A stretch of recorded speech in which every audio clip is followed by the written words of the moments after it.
FSN Radio. It's all about what's next. Go to financialsurvivalnetwork.com and sign up for your free weekly newsletter. You'll also get 3 free reports. The Financial Survival Network. It's all about what's next. Welcome, and you are listening to the Financial Survival Network. I'm Kerry Lutz. It is 7/3/18, day before the 4th of July, where we go out and celebrate the nation's founding and whatever else you celebrate on that date, fireworks, etc. Well, there's lots of fireworks going on in the cryptocurrency space. But first, as always, join the conversation, be part of the dialogue. Email us, kl@kerrylutz.com. So you've been watching the blockchain, watching Bitcoin, and you know that it's way, way down from its peak of 19,400, which occurred on December 16th of last year. It's trading right now at this minute in the $6,500 range. Will it ever go back up again? What is the future for cryptocurrencies and kleptocurrencies? Well, Tom Meredith is with us. And Tom, you are co-founder and CEO of BitMinutes, and you've been in this space since 2010. You were basically there at the beginning, the creation of the smart token chain, and a lot of blockchain advances, current cryptocurrency innovation, and cybersecurity issues. So we are thrilled to have you on the show. Welcome. Well, thanks, Gary. I appreciate the opportunity, and again, happy 4th to you and to all your listeners. It's a wonderful celebration for America, and I'm very proud to be an American. Hey, same here. So, looking at the blockchain space, we had all of these kleptocurrencies. They were going to infinity. I had people tell me that, you won't even be able to. You won't have enough gold in your vault to buy one crypto coin. And yet things didn't exactly work out that way, did they? No. I was at a Bitcoin meetup in New York a couple months ago, and I had two 20-somethings haranguing me saying, it's Bitcoin's going to go to 100,000. It's just the beginning, a tip of the iceberg. It's to the moon. I said, guys, what are you basing this on? Oh, well, we've analyzed it. I said, well, what have you analyzed? there's no there. There's nothing to Bitcoin. It's nothing but a file format running over a distributed database. If you've been in the computer industry as long as I have and have been involved with online cash for the decade plus that I have, you realize that Bitcoin is not a panacea. It just happened to be the first methodology of creating a peer-to-peer system that has caught the imagination of the public, and that actually work. So it's not to take anything away from Bitcoin, but there are 1,000 currencies out there all vying to attack very specific issues in very specific markets, much like BitMinutes is doing on a global scale, that will, we think, eventually supplant Bitcoin in terms of the viability of the coin itself, as well as the use case, which again is what we've designed BitMinutes to do, is to actually have a real world use case to send money for free to anyone globally. Okay, so just going back to the whole cryptocurrency space, then we'll talk about BitMinutes in a little bit. So when we look at what the space is now, what about Ethereum? What about Dash? What about Ripple? These other ones, do they have any future? I do believe that you'll see a future for Ripple. You'll see a future for Ethereum. We were one of Ripple's first third-party developers. We've written a smart contract on Ethereum, which is what BitMinutes is based on.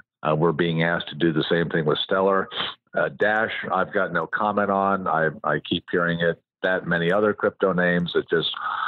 I just don't see the use cases. I don't see a use case for Bitcoin. So until you have a use case driving demand, there's going to be there's not much that you can use a crypto for. Well, I think at least with Bitcoin, when you talk about use case, which is a great terminology for it, it's as an alternative currency for people.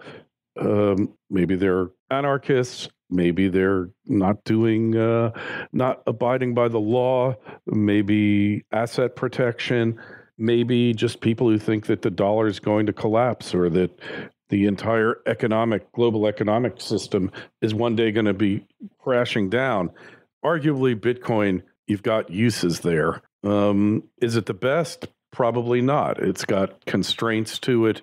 It's got limits for performance, number of transactions. The largest number of Bitcoin transactions ever processed in a day is less than 500,000. So it's a lot of limits. But of all of them, between Bitcoin and Ethereum, there is a use case for them. As far as what they're worth, that's a different issue, a valuation issue. How do you value a cryptocurrency? Well, you've hit the two nails squarely on the head. What is the use case? The use case is what eventually drives valuation. If I just have a file format that I say, hey, I can transport this Word doc to you and guarantee that this Word doc is exactly what I sent to you and that this Word doc was written by me and it's owned by me and it's free and clear. You say, great, I'll take that Word doc and I'll give you $1,000 for it. I mean, that's in essence what Bitcoin is. It's just a file format that people agree to. Oh, I'll give you $1,000 for that file, and I feel very comfortable that you are the rightful owner of that particular Bitcoin. So in terms of the valuation, it's supply and demand, and the case the bulls in the case of Bitcoin make is that, well, the supply is very limited, and that's I won't go too much into the technology, but the main issue with Bitcoin is that if and when the price goes below the cost to mint a Bitcoin, which it was very perilously close to that just recently because it costs close to $6,000 to mint a Bitcoin. Mm-hmm. When that happens, the miners get out of the business. When the miners are not online, they're not verifying transactions. They're not verifying the authenticity of Bitcoin. And the whole thing literally could implode. So you've got that systemic risk regarding how Bitcoin is structured. You've got other risks with Ethereum and with Ripple, but still it's the same old issue. It's worth what people are willing to pay for it. Now, in the use case situation, there is a strong use case for Ethereum, but it's not something that's necessarily going to drive the price of Ethereum through the roof, because Ethereum is the use case is when people running smart contracts on the Ethereum network, they pay the gas, they pay the let's say the network use fee, which is what, again, that's the primary use case for Ethereum. Ripple, there's very, very few people using XRP on the Ripple network, as Ripple as a company has taken a slightly different tack. And again, this is why something like BitMinutes makes sense, because there's a use case for 4 billion people. Right. So two issues, valuation, whatever the market will bear, but that has a direct bearing on the use case. If a lot of people want to use something, they will bid the price up eventually. All right. So let's talk about BitMinutes. If I understand it correctly here, and correct me if I'm wrong, this is, Tom, a currency that's backed up by cell phone minutes? That's correct. So you can take a BitMinute and convert it into just about any carrier on the planet. 4 billion people can use BitMinutes today. Versus maybe a million or two can actually use Bitcoin to purchase something. Right. Okay. So orders of magnitude difference.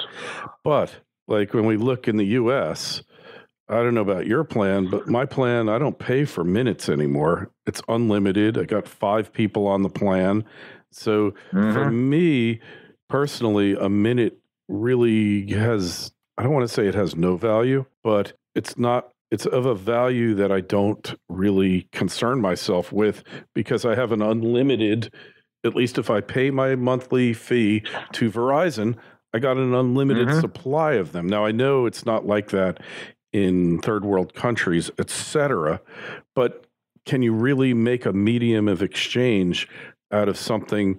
It does have an existence. It's not a tangible existence per se. It's more an existence once it's used than it existed at one time, right? It doesn't exist until you use it. It's a really peculiar means of backing something with. Well, it's funny. You could use that almost exact same description verbatim for any currency. I've got a green piece of paper in my pocket that, hey, it's got George Washington's face on it. That's nice. I could probably print up a lot of these and use them for unlimited. A lot of people. Unlimited, right. But it's something we all accept as a means of a value exchange, exactly like Bitcoin is used. Hey, I want to trade you $1 million worth of Bitcoin. This is what I expect. Hey, I want to buy that car. You expect 10,000 of these green dollar bills. And in the case of prepaid time, 4 billion people, that's 4,000 million. That's a lot of people prepay their phone time because they don't have lawyers on every street corner willing to sue somebody at the drop of a hat the way we do here in the States. And when you run out of minutes in Afghanistan or Iran or Iraq or Pakistan, 4 billion people, when your minute total goes to zero, guess what? Your phone stops working. Very simple. You need to go out and buy more. It's a very simple, means to communicate that 4 billion people use. And what they're doing currently is that they use minutes as currency already today in each one of these countries. Today, they all use them in one way, shape, or form. Hey, I'd like to buy a cigarette from you. Would you take 10 prepaid minutes? Sure. And you can transfer them that easily? You can transfer them. Yeah. The carriers make it very easy to do so. Hey, I'm talking to my mom. I ran out of minutes. It's midnight. Would you send me a few of your minutes? Huh, but the key with BitMinutes is it works on all the carriers. We've created the Uber virtual currency for 4 billion people. Okay. When you say all the carriers, U.S. carriers as well as Canadian or Tasmanian or whatever we might have? Exactly. So you don't use a prepaid phone here in the States, but there are literally probably, at least 10, 15 million, some of them undocumented aliens, of people without bank accounts, people who can't get a phone for free walking into an iPhone, AT&T or Verizon the way you and I can. But they're on prepaid phone time, and there's some very, very large carriers, let's say divisions of Verizon, divisions of AT&T that sell prepaid phones. Right. Sounds and like these phones can be used. It sounds like the Obama phone is going to become the international global currency standard. Well, that's it. That you've hit the nail on the head. That prepaid phone is what 4 billion people use today, and the way we've structured this. We are somewhat altruistic here. We are looking for those two big use cases that 4 billion people want. They want money transfer, be able to send or receive money. We do it for free with BitMinutes, and we will offer a $5 loan to anybody with a valid ID who basically can demonstrate that they're not a terrorist. We run them through a terrorist checklist on a global basis. So the two things everyone wants: money transfer to send money home or to get money, and then to get a $5 loan. Guaranteed. Hey, if they were doing this on the streets of New York, trading minutes for cigarettes, Eric Gardner might still be alive. But anyways, this is a kind of bizarre thing. I mean, look, I agree that we're just dealing in fiat currencies anywhere in the world. Every country, it's like the U.S. says, hey, of course this dollar is good. You know why? Because we say it's good, and because you can use it to pay your all debts, public and private. Obviously, what's interesting is that the BitMinutes seem almost more of a medium of exchange than Bitcoin does.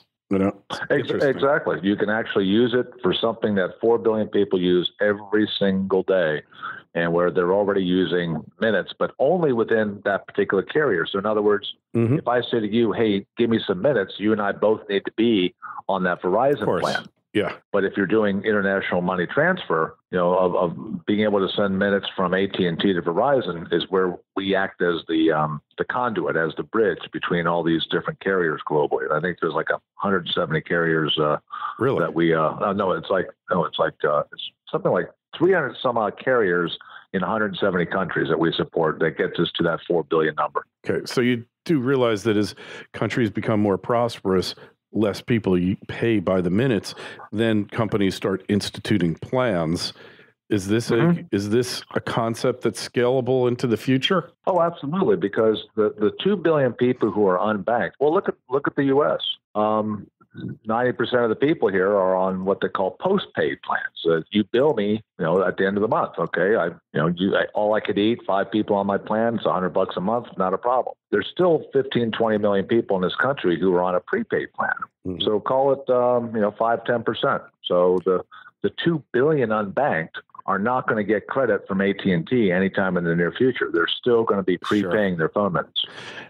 This could really help in prisons because they lost their medium of exchange. They're no longer allowed to smoke cigarettes, no longer allowed to trade cigarettes in prison. So, the prisoners could definitely change to BitMinutes and trade cell phone time. Well, if they're allowed to have cell phones, yeah. Well, they might not be cell phones, but they've got to do prepaid cards or collect calls, that kind of thing. I think they're allowed to use a prepaid card for phone service there.